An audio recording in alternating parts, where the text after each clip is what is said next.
दिवसभराच्या बातम्या। निवडणूक म्हटलं म्हणजे ईव्हीएमची चर्चा तर होतेच ना, पण लोकसभेच्या तिसऱ्या टप्प्याच्या मतदानाच्या दिवशी ईव्हीएम भलत्याच कारणासाठी चर्चेत आलं। एका ठिकाणी ईव्हीएमची पूजा झाली तर दुसऱ्या ठिकाणी ईव्हीएमवर पेट्रोल टाकून जाळण्यात आलं। लोकसभा निवडणुकीच्या तिसऱ्या टप्प्यात महाराष्ट्रात इलेक्ट्रॉनिक वोटिंग मशीन अर्थात ईव्हीएम हे निशाण्यावर असल्याचं दिसलंय। त्याची ही दोन दृश्य पहा। खडकवासला परिसरात महायुतीच्या नेत्या रुपाली चाकणकरांनी ईव्हीएम नमः म्हणत त्याची पूजा केली, तर तिकडे सांगोल्यात ईव्हीएमचा निषेध करत थेट मतदान यंत्रच जाळण्यात आलंय। बारामती मतदारसंघात येणाऱ्या खडकवासल्यास सकाळी मतदान सुरू होताना रुपाली चाकणकरांनी चक्क मतदान यंत्राची पूजा केल्याचा प्रकार घडलाय। या प्रकरणी सिंहगड पोलीस ठाण्यात चाकणकरांविरोधात गुन्हा नोंदवण्यात आलाय।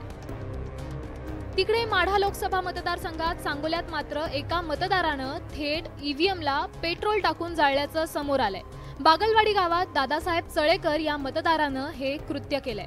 दुपारी 12:30 वाजेच्या सुमारास घडलेल्या या घटनेनंतर संबंधित व्यक्तीला पोलिसांनी ताब्यात घेतलंय।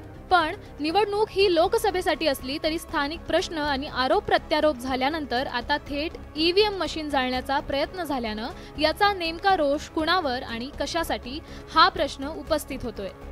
पाडा नंतर फोडा आणि आता चक्क जाळा अशी परिस्थिती लोकसभा मतदारसंघामध्ये झालेली आहे। निवडणुकीची प्रक्रिया चालू आहे। मतदान चालू असतानाच दादासाहेब चळेकर या व्यक्तीने सांगोला तालुक्यातील बागलवाडी येथे ईव्हीएम मशीन जाळण्याचा प्रयत्न केला, पण अधिकाऱ्याच्या तत्परतेमुळे ईव्हीएम मशीन वाचवण्यात आलेले आहेत।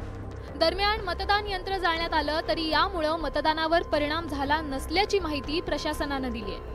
बॅलेट युनिट पण इंटॅक्ट आहे, कंट्रोल युनिट पण इंटॅक्ट आहे आणि व्हीव्हीपॅट मशीन सुद्धा इंटॅक्ट आहे। पोल प्रोसेसवर कुठल्याही प्रकारच्या यावर प्रादुर्भाव पडला नाही।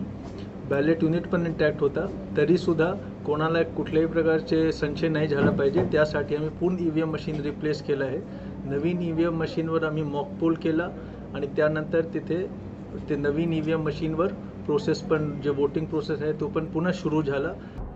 एकंदरीतच लोकसभा निवडणुकीआधी ईव्हीएम मशीनवरून आरोप प्रत्यारोप रंगले होते। आता पुन्हा एकदा या झालेल्या प्रकारामुळे ईव्हीएम चर्चेत आल्याचं दिसतंय। त्यामुळे ईव्हीएमचा हा वाद तुर्तास तरी शमलेला नाहीये, हेच यावरून दिसतंय। Bureau report, news 18 Lokmat. कोणाचं काय तर कोणाचं काय, बातम्यांमध्ये घेऊयात एक छोटासा ब्रेक। पाहत राहा दिवसभराच्या बातम्या।